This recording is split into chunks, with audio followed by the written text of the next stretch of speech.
আসসালামু আলাইকুম। এটা হলো কোহ সামুই আইল্যান্ড। থাইল্যান্ডে তো বেশ কিছু পপুলার জায়গা আছে, যেরকম ফুকেট, ক্রাবি। তো এটা আরেকটা, সেটা হলো কোহ সামুই। এখানকার পানি অসম্ভব ক্লিয়ার আর জায়গাটাও খুব সুন্দর।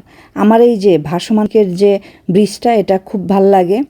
হাঁটতে গেলে, পানির উপরে হাঁটতে গেলে হালকা করে দোলে, খুব ভালো লাগে। আর অনেকে আছে একটু ভয় পায়, বাট পানি খুবই কম, ভয় পাওয়ার কিচ্ছু নাই।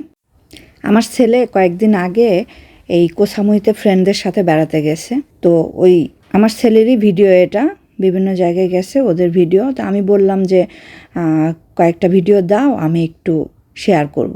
তো বললো যে মাম্মা ভিডিওটা অতটা সুন্দর হয়নি। আমি বললাম যে ওকে, সমস্যা নাই, তুমি আমাকে দাও।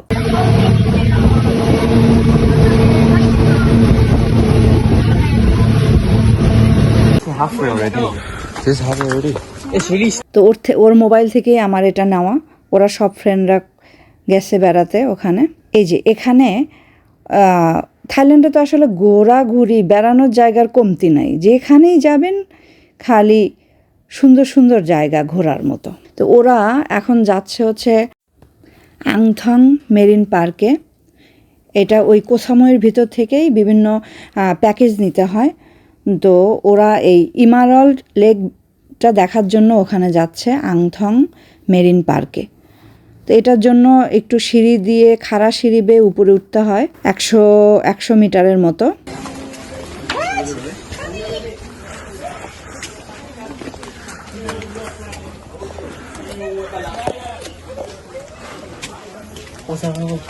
Oh shit. You just fall on me, and I'm going to fall on the nation and dominoes they started. That's my ass. I lost balance. It's pretty steep. Dominoes they started.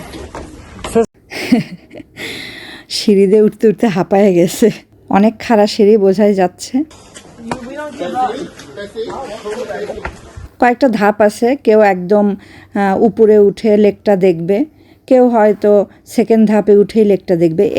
এই লেকটা দেখার জন্যই সবাই উপরে ওঠে।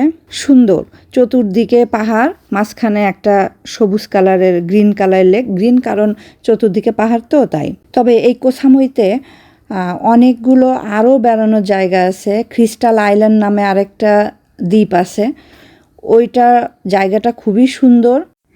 গুগলে আগোডাতে গিয়ে search দিলে প্রচুর এখানকার 5 স্টার, 3 স্টার, 4 স্টার হোটেল পাওয়া যাবে, এবং সবগুলোই রিজনেবল, সুন্দর সুন্দর। আর এই কোহ সামুইতে ব্যাংকক থেকে আসতে প্লেনে হচ্ছে 1 ঘন্টা 5 মিনিট টাইম লাগে। অনেকেই বাসে না এসে বা ট্রেনে না এসে ফ্লাইট নিয়ে আসতে পারে, তাহলে তাড়াতাড়ি হবে। এখানে আসার পরে প্রচুর প্যাকেজ নেয়, সবাই প্যাকেজে ঘোরাঘুরি করে।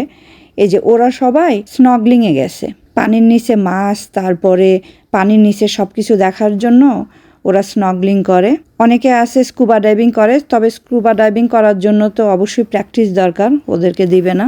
স্নগলিংটা সবাই করতে পারে, ছোট বড় সাঁতার না জানা। আর ওদের গাইডের লোকেরাও আশেপাশেই থাকে, সবাই করতে পারে, কারণ ওরা লাইফ জ্যাকেট পরে দেয়।